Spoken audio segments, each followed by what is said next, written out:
En découvrant que sa secrétaire était enceinte, un PDG arrogant la congédia sans aucune compassion. Pourtant, quelques mois plus tard, il la rencontra par hasard et vit le bébé, et resta figé de stupeur. L'enfant lui ressemblait, étrangement. La lumière de l'après-midi filtrait à travers les stores du bureau d'angle de Julien Dubois, projetant de longues ombres sur son grand bureau en chêne. Émilie Laurent se tenait devant lui, serrant un dossier contre sa poitrine comme pour se protéger. Elle avait répété ce moment des dizaines de fois dans sa tête, mais maintenant, avec la gorge sèche et le cœur battant la chamade, tout semblait irréel. « Tu es enceinte ?»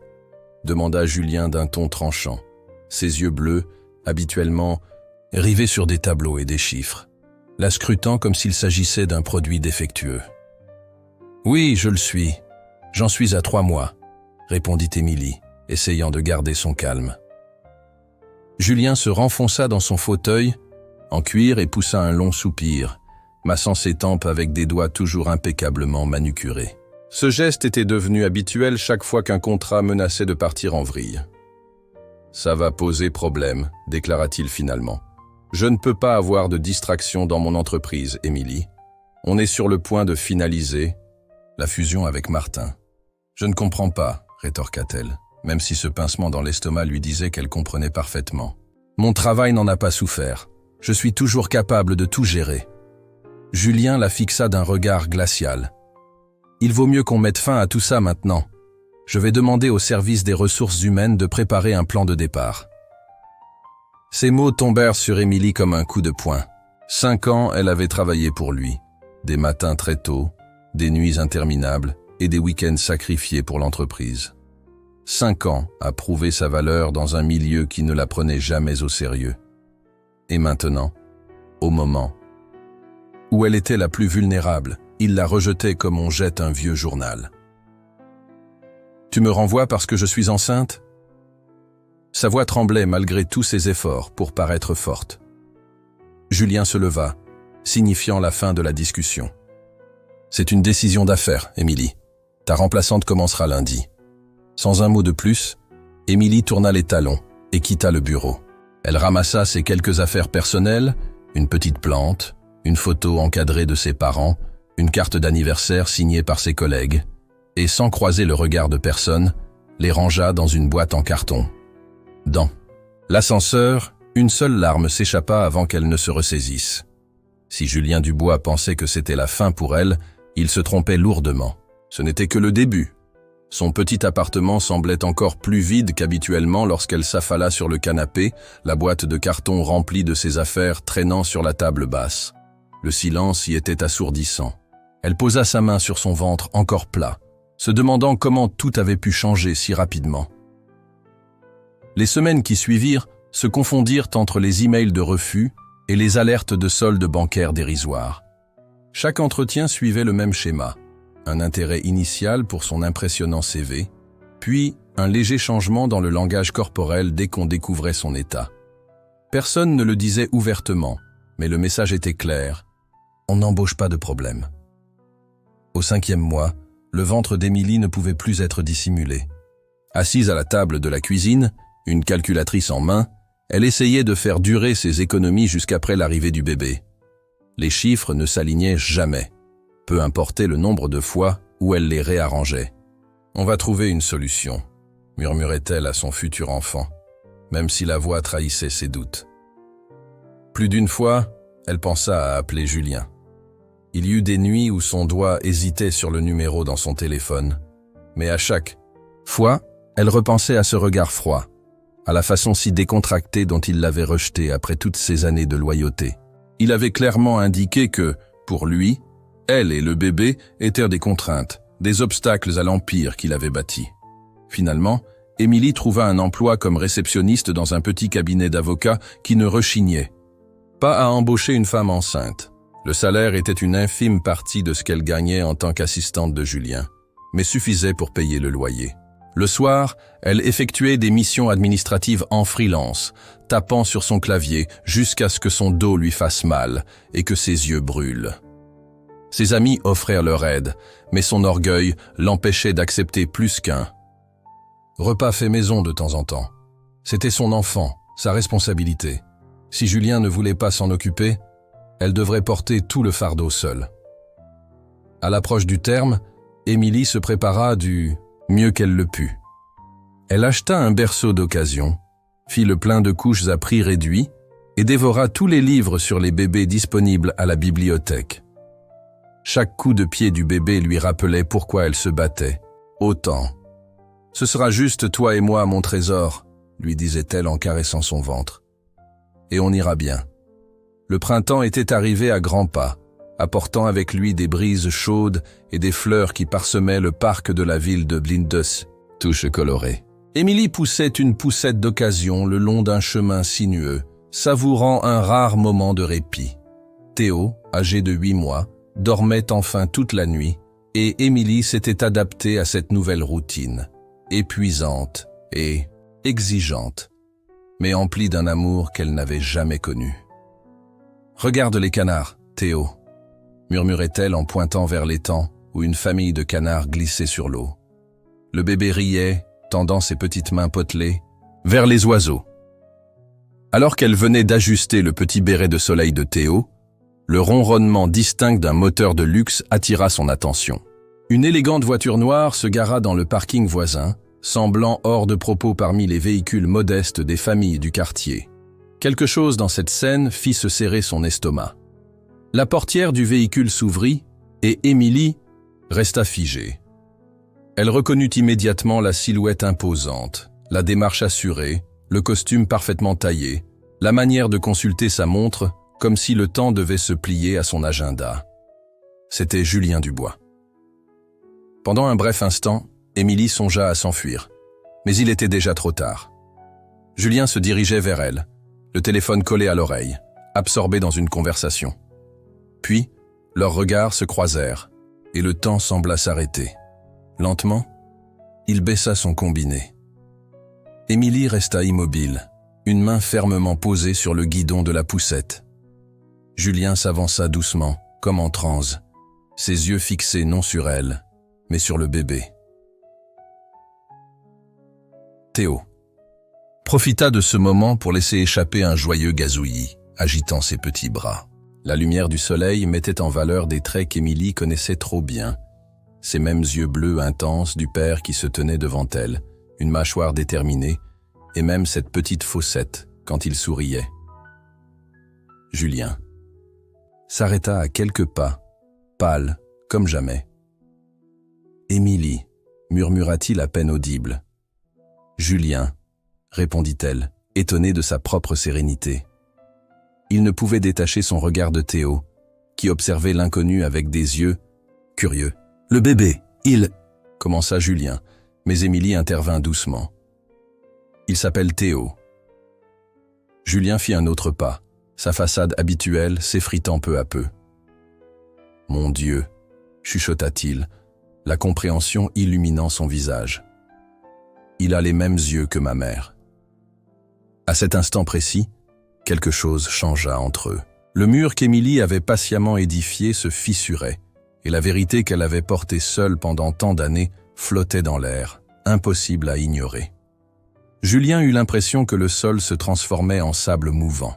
Autour de lui, le parc, les passants, les bruits disparurent, ne laissant que l'image du bébé le regardant fixement. C'était comme replonger dans une vieille photo d'enfance, avec cette expression curieuse qu'il se rappelait des albums familiaux. Est-ce que… Ne put-il s'exprimer, la voix étranglée, passant une main dans ses cheveux toujours impeccablement coiffés, désormais en désordre comme que ses associés ne verrèrent jamais. « Émilie, s'il te plaît, dis-moi, est-il bien le mien ?» Émilie releva la tête, les yeux empreints d'une douleur mêlée de détermination. « Tu as perdu le droit de me poser cette question le jour où tu m'as renvoyée pour être enceinte. » Julien tressaillit à ces mots, mais fit un pas plus vers elle. « J'ai besoin de connaître la vérité, » dit-il d'une voix qui gagnait en assurance. Un jeune couple passa à proximité, les observant avec curiosité. Émilie attendit qu'il s'éloigne avant de reprendre. « Qu'est-ce que tu ferais de cette information, Julien? Tu l'ajouterais à ton assurance santé? Tu planifierais du temps père-fils entre 2 réunions du conseil? » Mérite de savoir si j'ai un enfant, insista-t-il, sa voix se raffermissant. Émilie baissa les yeux vers Théo, qui regardait la scène avec une innocence désarmante. Elle n'avait jamais voulu l'écarter définitivement de sa vie. Un jour, quand Théo serait plus grand et poserait des questions sur son père, elle lui révélerait la vérité. Mais elle avait espéré avoir encore des années avant d'affronter ce moment. « Oui, » répondit-elle enfin à peine audible, « Théo est ton fils. Mais tu nous as abandonnés avant même de savoir qu'il existait. » La révélation frappa Julien comme un coup violent.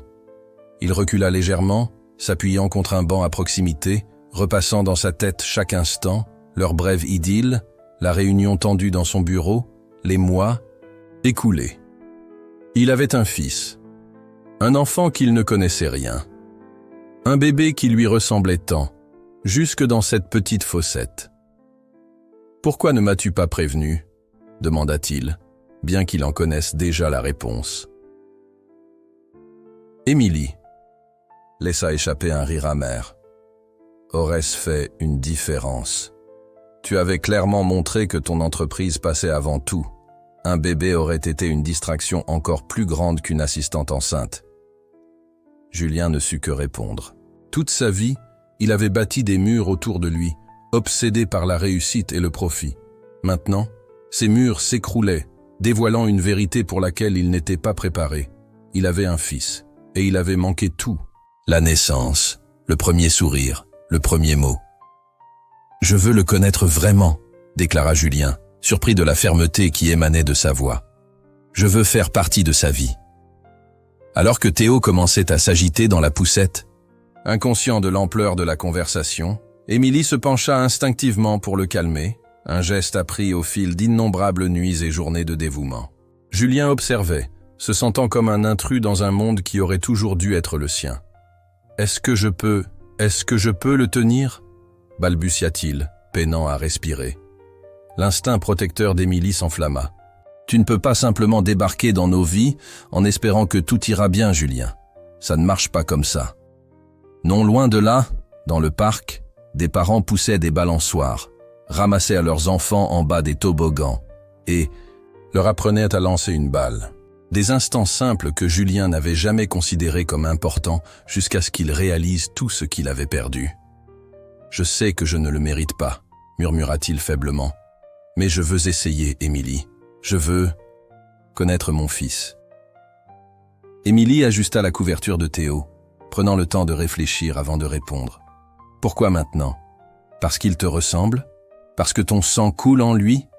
Où étais-tu quand je peinais à payer mon loyer? Quand j'ai enduré un accouchement de 18 heures? Quand il pleurait sans cesse à cause des coliques? » Chaque mot était une lame dans le cœur de Julien et il ne put que répondre faiblement. « Je ne savais pas. »« Parce que tu n'as jamais posé la question, » répliqua Émilie. « Tu voyais un problème et tu l'éliminais. C'est toujours comme ça avec toi, Julien. » Il passa à nouveau la main dans ses cheveux, un geste si différent du PDG méthodique qu'elle connaissait autrefois. « Tu as raison. J'ai passé ma vie à construire une entreprise pensant que c'était tout ce qui comptait.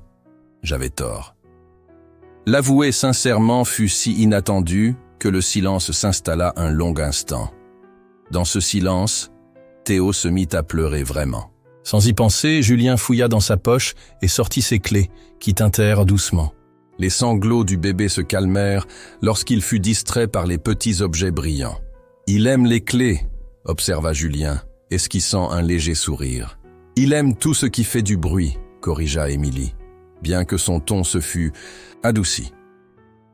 Julien s'agenouilla pour être au niveau de Théo, continuant de faire tinter les clés. « Bonjour Théo », dit-il doucement. « Je suis ton papa. » Ce mot lui sembla étrange sur les lèvres, mais étrangement juste. Pour la première fois, Julien Dubois se retrouvait face à quelque chose que ni son argent ni son pouvoir ne pouvaient arranger. Il devrait se gagner une place dans la vie de son fils, sans savoir par où commencer. « Je veux aider, Émilie.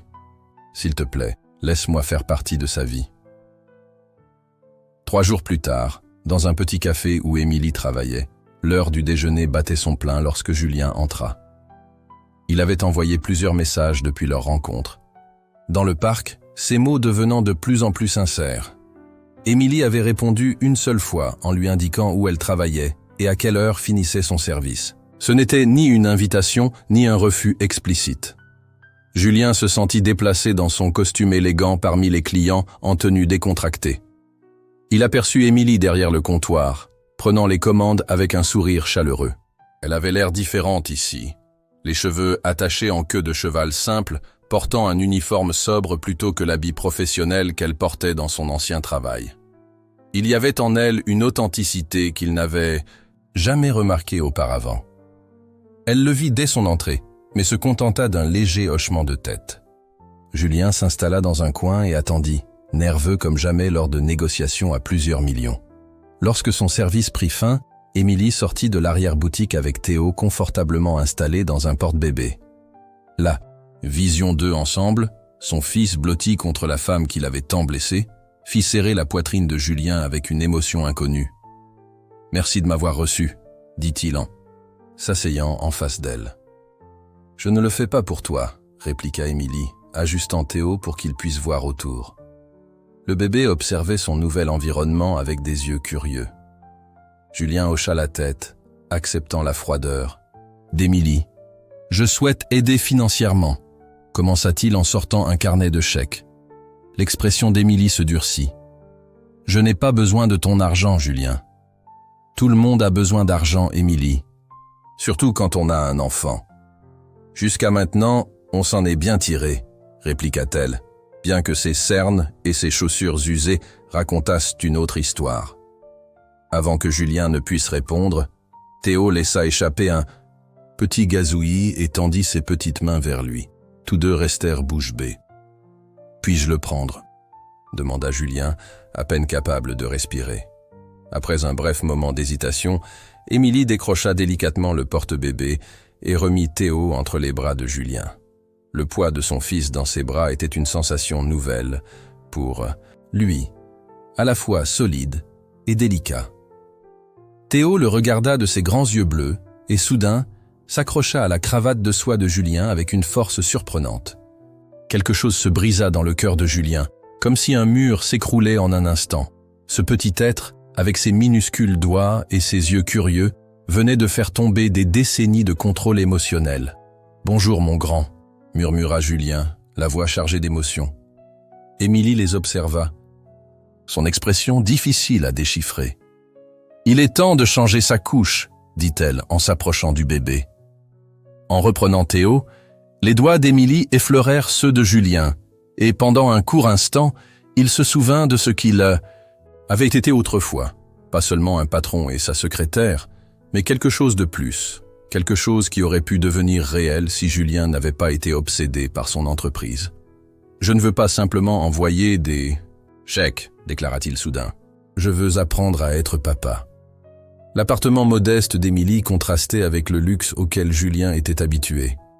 Les murs avaient un besoin d'un coup de peinture, les meubles étaient dépareillés et les jouets jonchaient un vieux tapis usé. Pourtant, il y avait de la chaleur ici, des photos encadrées, des dessins colorés collés sur le réfrigérateur, un mobile fait main suspendu au-dessus du berceau, un foyer bâti avec amour et non avec de l'argent. Julien s'assit, maladroitement sur le bord du canapé, tenant Théo pendant qu'Émilie préparait un biberon dans la cuisine. 2 semaines s'étaient écoulées depuis leur rencontre au café, et enfin, elle avait accepté qu'il puisse venir le voir sérieusement. C'était un pas de géant. « Il aime qu'on le berce un peu quand il est contrarié », commenta Émilie par-dessus son épaule, alors que Théo commençait à pleurer. Julien fit doucement balancer sa jambe, émerveillé de voir le bébé se calmer aussitôt. « Tu as un vrai don », dit Émilie en revenant avec le biberon. Un soupçon de regret se lisait dans sa voix. « Je fais juste ce qu'on m'a appris », répondit Julien en lui rendant le bébé avec précaution. Il observait Émilie bercer Théo, tester la température du lait sur son poignet avant de lui offrir. Des gestes simples qui témoignaient de mois de pratique et du lien forgé durant d'innombrables nuits blanches. Soudain, Julien demanda « Tu te souviens de la soirée où nous nous sommes rencontrés ?» Émilie leva les yeux, surprise. À cette soirée caritative, non? Tu avais renversé du vin sur ma robe, et le lendemain, tu m'en avais acheté une nouvelle. Julien hocha la tête. Tu étais la seule à ne pas chercher à m'impressionner. Tu m'as dit que mon discours était trop long. Un sourire timide apparut sur le visage d'Émilie. C'était ennuyeux. Toutes ces statistiques et si peu d'émotions. Le silence s'installa de nouveau, tandis qu'il se remémorait les mois suivants, les nuits interminables de travail, le passage du professionnel au personnel, le bref bonheur avant que tout ne s'effondre. « J'avais confiance en toi », murmura Émilie, baissant la voix pour ne pas réveiller Théo, qui dormait déjà dans ses bras. « Je pensais que nous avions quelque chose de spécial. »« C'était le cas », insista Julien. « Mais pas assez », répliqua-t-elle, les yeux embués de larmes retenues. Tu sais ce que c'est d'être seule et enceinte? De se voir refuser les portes parce qu'on est une femme qui aura besoin d'un congé maternité? De compter ses sous pour acheter à manger? Chaque mot transperçait le cœur de Julien, renforcé par la vérité douloureuse de ses propos. Tandis qu'il conclut des affaires et étendait son empire, Émilie se battait simplement pour survivre. Et maintenant tu reviens, pensant qu'avec un carnet de chèques et quelques visites, tu peux tout réparer, dit-elle la voix brisée. Qu'est-ce que tu feras quand Théo tombera malade et pleurera toute la nuit, quand il aura ses poussées dentaires et que rien ne le calmera? Quand les choses se compliqueront, Julien, est-ce que tu vas disparaître à nouveau? Julien resta sans voix. Jamais il n'avait affronté un défi qu'il ne puisse résoudre par l'argent ou le pouvoir. Cette fois, il fallait quelque chose dont il n'était pas sûr de disposer. « Je ne sais pas comment te prouver que j'ai changé, » avoua-t-il, la voix tremblante. « Mais je veux essayer. » Au fil du temps, alors que les feuilles se parèrent de couleur d'automne, l'assistant de Julien fit son apparition dans son bureau. « Monsieur, annonce-t-on que monsieur Robert Martin est là pour vous voir. » Julien jeta un coup d'œil à sa montre, toujours ponctuelle.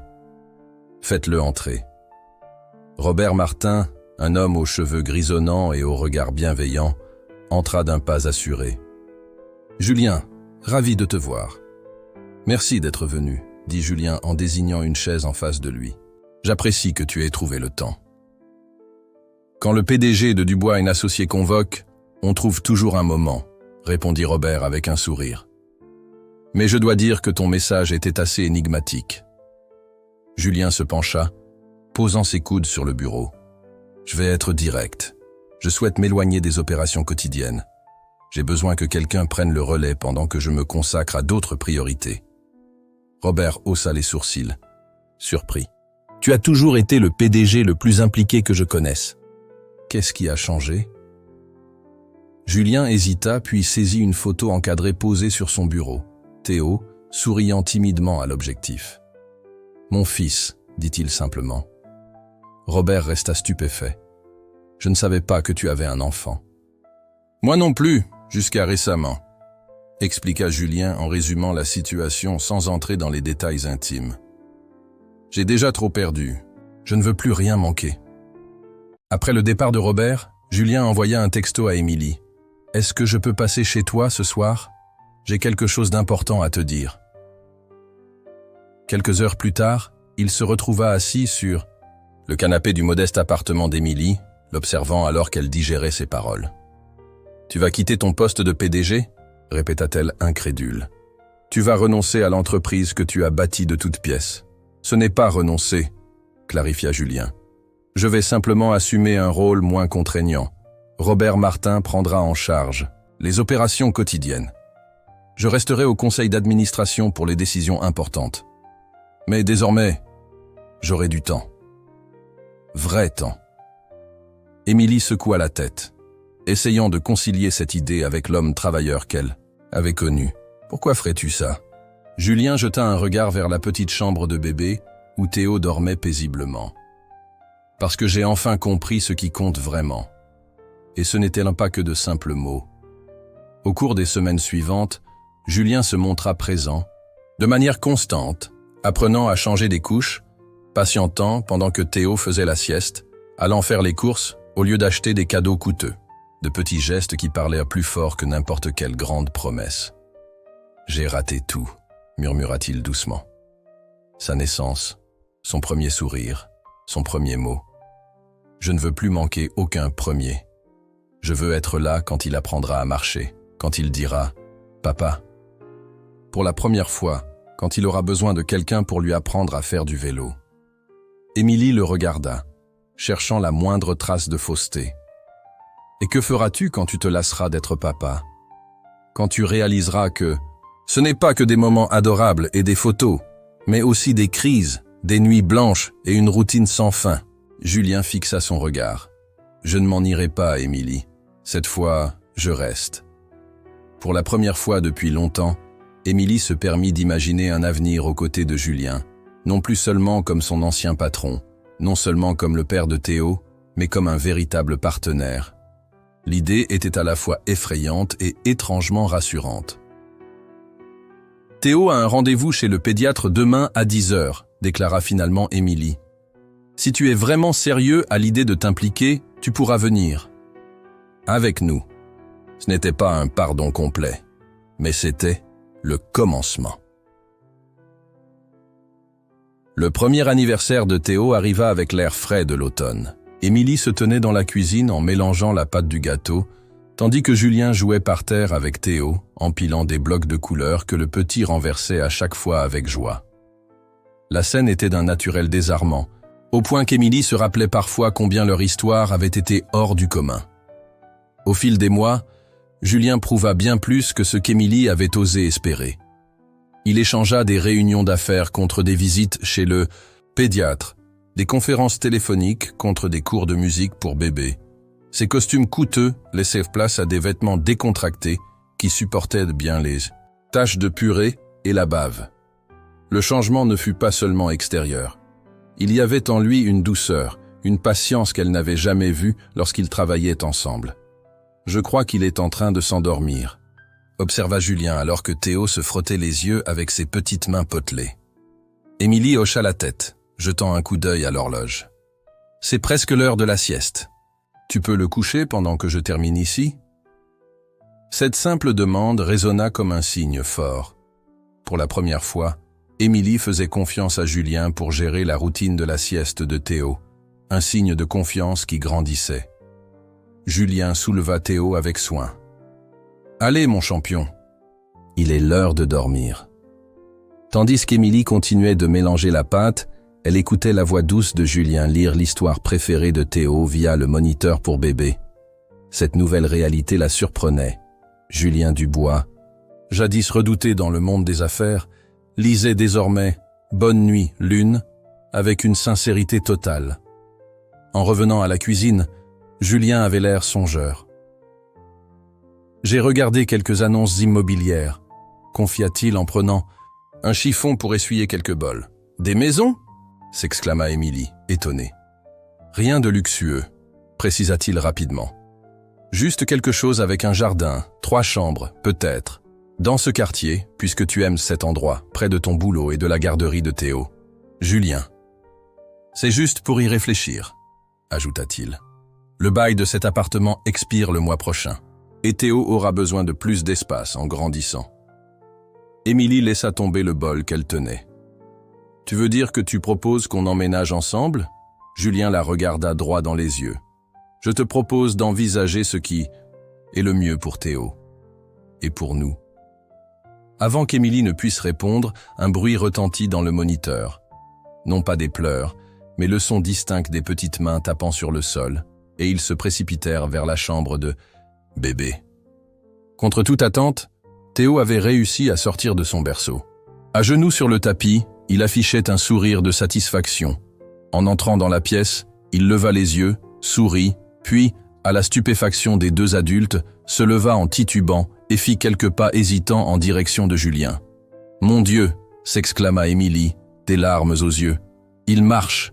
Julien s'agenouilla, les bras grands ouverts, le visage empreint d'émerveillement et de joie, tandis que Théo s'avançait vers lui avec hésitation.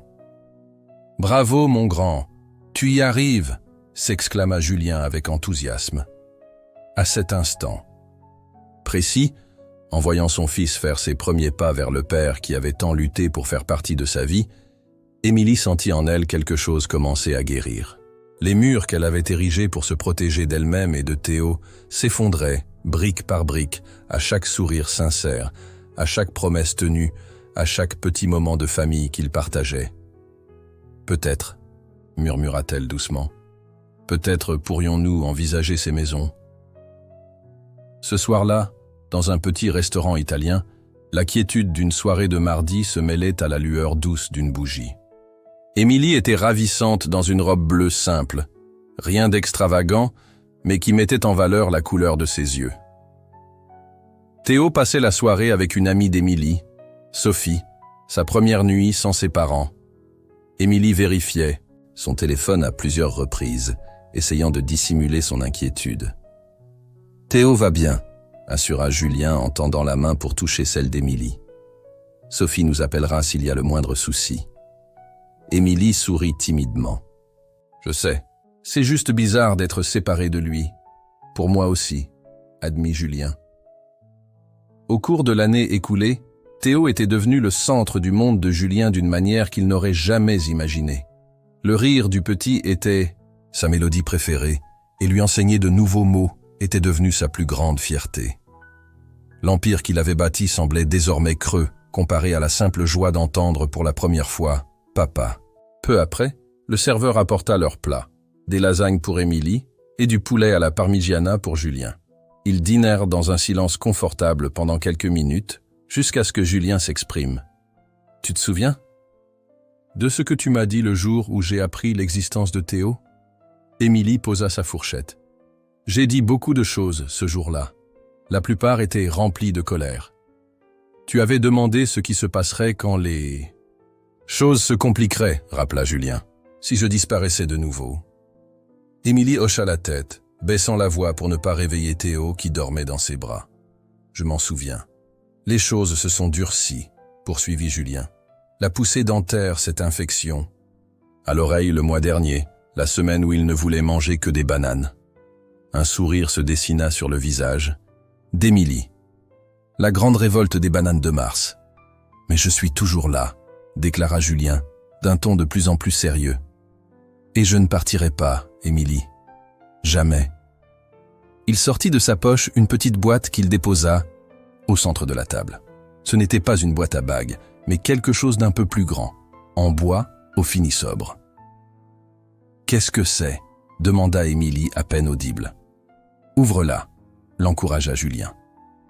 Avec des doigts, hésitant, Émilie souleva le couvercle. À l'intérieur reposait une clé, délicatement posée sur un petit coussin de velours. « La maison de la rue des Lilas », expliqua Julien. « Celle avec le grand chêne dans le jardin et la baie vitrée dans le salon.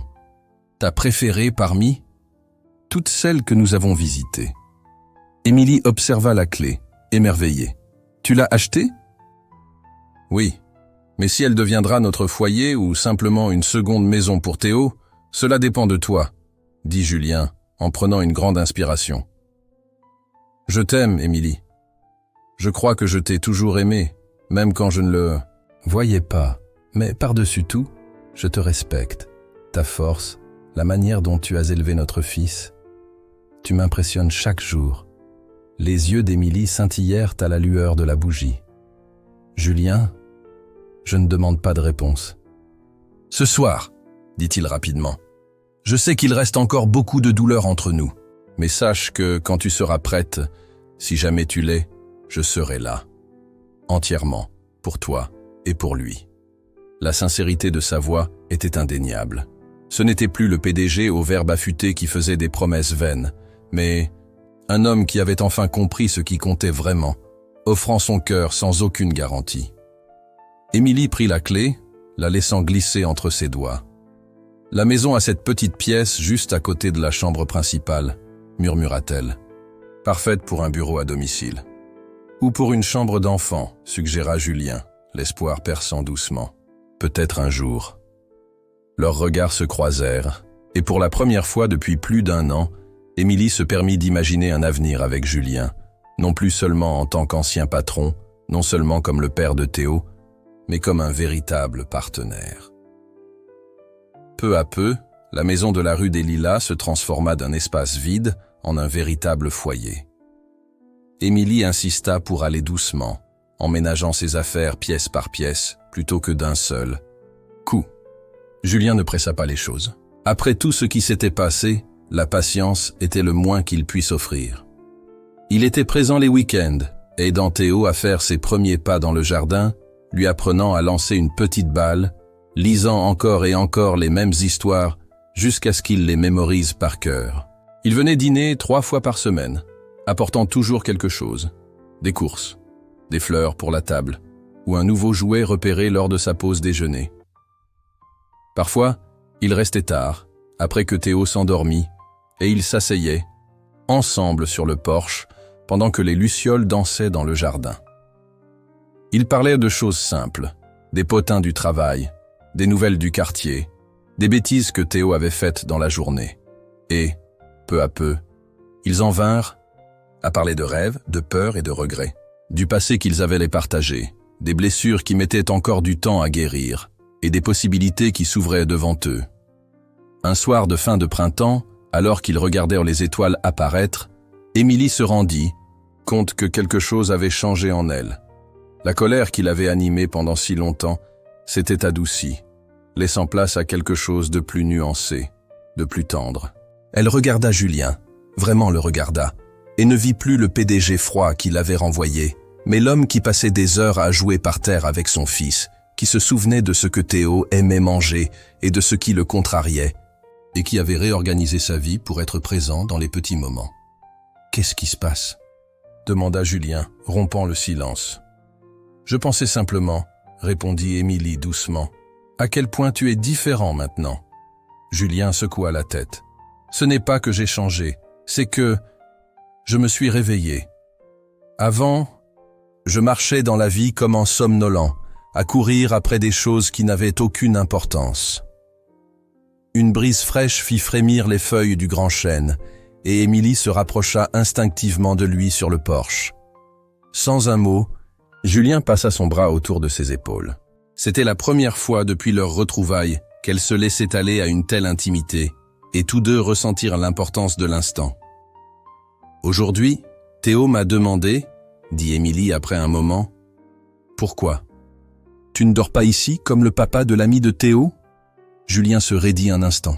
« Qu'est-ce que tu lui as répondu ? » « Je lui ai dit la vérité, que les adultes ont parfois besoin de temps pour arranger les choses. » Julien hocha la tête, traçant de petits cercles sur l'épaule d'Émilie avec son pouce. « Et toi, as-tu réussi à arranger les choses ?»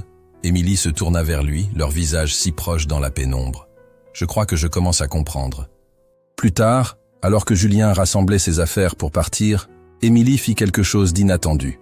Elle l'invita à rester. Pas dans la chambre d'amis où il faisait parfois la sieste quand Théo était malade, mais à rester avec elle. Ce n'était ni un geste grandiose, ni une déclaration de pardon, mais la reconnaissance silencieuse que le passé appartenait au passé et qu'il pouvait, peut-être, construire quelque chose de nouveau à partir des cendres d'autrefois. L'été arriva à son comble, apportant avec lui des journées longues et paresseuses et des nuits chaudes parsemées d'étoiles. Le quartier s'animait avec les enfants jouant, les arroseurs bruissant dans les jardins et le lointain bruit des camionnettes de glace parcourant les rues. Un samedi matin particulièrement parfait, Julien poussait la poussette de Théo dans le parc où ils s'étaient retrouvés il y a plus d'1 an. Émilie marchait à ses côtés et leurs mains se frôlaient parfois, un geste devenu naturel. Ils avaient retrouvé une routine, comme si les morceaux brisés de leur passé s'assemblaient enfin pour former un tout. « On le laisse essayer la balançoire ?» demanda Julien en passant devant l'aire de jeu. Émilie sourit. « Je pense qu'il va adorer, » répondit-elle. Ensemble, ils soulevèrent Théo et le placèrent dans une balançoire en forme de seau, ses petites jambes pendant librement. Julien le poussait doucement par derrière, pendant qu'Émilie faisait des grimaces qui faisaient éclater de rire le bébé. D'autres parents les regardaient, souriant avec indulgence devant cette famille simple, profitant d'un samedi ensemble. « Plus haut, papa !» s'exclama Théo avec un vocabulaire qui s'élargissait chaque jour.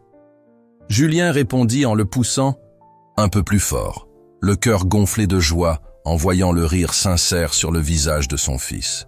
Plus tard, Alors qu'il regagnait la maison avec Théo endormi dans la poussette, Julien sentit une paix qu'il n'avait jamais connue durant toutes ces années de succès.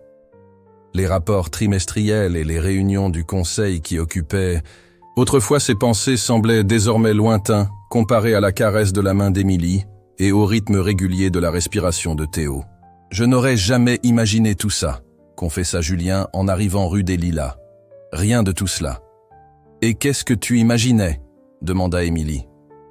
Julien réfléchit un instant. Plus d'argent, plus de pouvoir, plus de... choses. Je courais après une idée de succès qui ne m'aurait jamais rendu heureux. Émilie serra sa main. Et maintenant ? Julien s'arrêta, la regardant droit dans les yeux. Maintenant, je sais ce qui compte vraiment. Toi et Théo. Cette vie que nous construisons ensemble. C'est tout. Émilie étudia son visage, celui qu'elle avait jadis détesté, puis craint avant d'apprendre à lui faire confiance. Ses angles durs s'étaient adoucis, son regard calculateur avait laissé place à une véritable tendresse. Ils avaient tous les deux changé. Les épreuves et la douleur les avaient transformés. Et désormais, le pardon commençait à naître. « Regrettes-tu jamais d'avoir laissé tomber ton entreprise ?» demanda-t-elle doucement. « La vie que tu avais avant ?» Julien secoua la tête sans hésiter. « Pas une seconde, cette vie était vide. Je ne m'en suis rendu compte qu'en failli perdre cette chance. » Arrivés à la maison, leur maison enfin, Julien souleva Théo, encore endormi, de la poussette pendant qu'Émilie ouvrait la porte. À l'intérieur, le soleil de l'après-midi inondait le salon par la grande baie vitrée, révélant des jouets éparpillés, des photos de famille sur le manteau et un calendrier sur le frigo marqué de rendez-vous médicaux et de sorties. Julien déposa délicatement Théo sur le canapé, le couvrant de la petite couverture qui lui tenait tant à cœur. Émilie resta dans l'embrasure de la porte, les observant, émue par la simplicité de ce tableau. « Merci », murmura Julien d'une voix basse pour ne pas réveiller Théo. « Pourquoi ?» demanda Émilie. « Pour m'avoir donné une seconde chance, pour m'avoir permis de faire partie de sa vie, pour croire que les gens peuvent changer. » Émilie traversa la pièce et se plaça à ses côtés, regardant tendrement leur fils endormi, ce cadeau inattendu qui les avait réunis à nouveau. « Merci à toi de m'avoir prouvé que j'avais raison », souffla-t-elle en s'appuyant contre lui. Dehors, la vie continuait son cours. Mais dans la maison de la rue des Lilas, sous la protection bienveillante du grand chêne, une famille, qui avait failli se perdre, avait enfin retrouvé son chemin vers la maison.